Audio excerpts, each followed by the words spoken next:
Ampere का परपति नियम, ampere का परपति नियम। तो एम्पियर का परपति नियम क्या होता है जरा समझिएगा। एम्पियर का परपति नियम किसने दिया था? यार एम्पियर ही दिएगा। परिपथ नियम, एम्पियर का परपति नियम। एम्पियर का परपति नियम किसने दिया था? एम्पियर ने। आद्रे एम्पियर, एम्पियर ने क्या कहा था? बहुत ज्यादा समझना, बोलते जाएंगे बाबू, बोलते जाएंगे और सिंबल लिखते जाएंगे, बोलते जाएंगे सिंबल लिखते जाएंगे, अपने आप डेरिवेशन तैयार हो, अपने आप फॉर्मूला तैयार हो जाएगा, अपने आप डेफिनेशन तैयार हो जाएगी। क्या बोला हमने? किसी बंद परिपथ में, किसी बंद परिपथ में उत्पन्न चुंबकीय क्षेत्र का रेखीय समाकलन,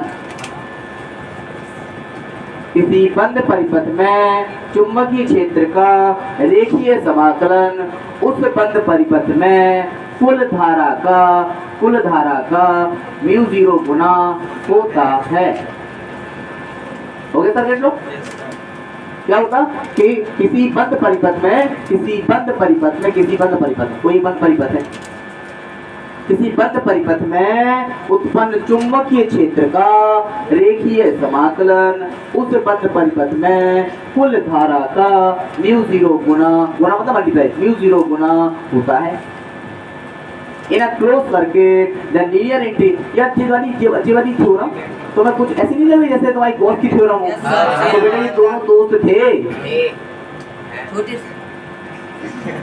ये दोनों आपस में दोस्त थे, गॉस और एम्पियर। गॉस ने कहा तुम, गॉस ने कहा हम इलेक्ट्रिसिटी में थ्योरम बनाएंगे, एम्पियर ने कहा कि हम मैग्नेट में थ्योरम बनाएंगे।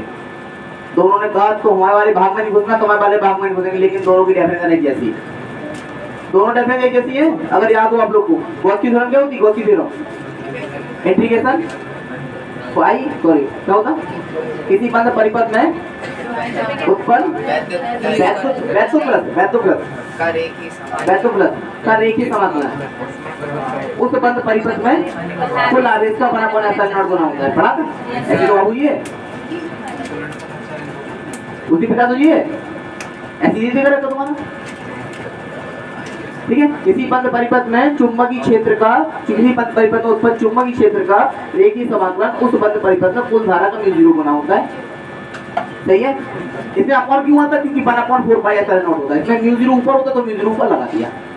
क्लियर है ना? तो ये हमारा निकल के आता है डेफिनेशन एक बार और सुन लीजिए कि किसी बंद परिपथ में उत्पन्न चुंबकीय क्षेत्र का रेखीय समाकलन उस बंद परिपथ में कुल धारा का म्यू 0 गुना होता है।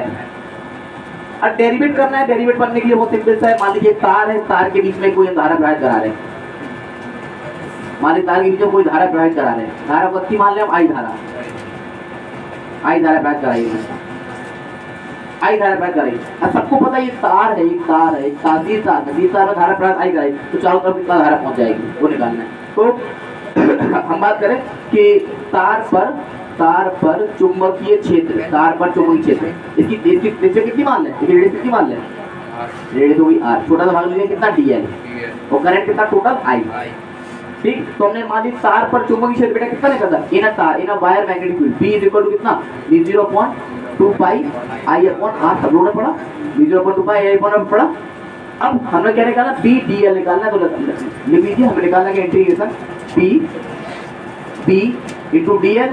तो B की वैल्यू कितनी है? ऊपर निकाल दो V0.2 pi I upon r, और dl जगह पे तरफ रखोगे छोटा सा भाग समाकलन करोगे, पहले dl लिखो, dl फिर देखो कितना कांस्टेंट बाहर आ जाएगा? म्यू 0.2 पाई बाहर आ जाएगा, अंदर बचेगा I, अंदर बचेगा इंटीग्रेशन dl। और dl कितना? ये वाला भाग समाकलन को पूरा भाग मिल जाएगा, और पूरा वाला भाग होता कितना है? ये कितना होता बेटा? 2 पाई। तो कर दो कितना आ जाएगा? Mu 0.2 pi I upon r, और इसकी जगह कितना जाएगा? 2 पाई r। तो 2 पाई r से 2 पाई r कट जाएगा, तो बेटा क्या निकला? ये क्या निकला? इंटीग्रेशन P dl किसके बराबर है? Mu 0 into I। लो भैया डेरिवेशन हो गया। कौन सी बहुत बड़ी चीज का डेरिवेशन करना? B integration B dl mu 0 into I जो होगा एम्पियर का परपति नियम खत्म हो गया। एम्पियर के परपति नियम से हम लोगों ने उसका डेरिवेटिव भी कर दिया। इसके बारे में थोड़ा लिखना रहेगा, लिख दीजिएगा। एक तार है, इसके रूप में बदला, रोटेट त्रिज्या r, फलाना फलाना, तो समझ जाएगा। एम्पियर का परिवर्तन बताऊंगा।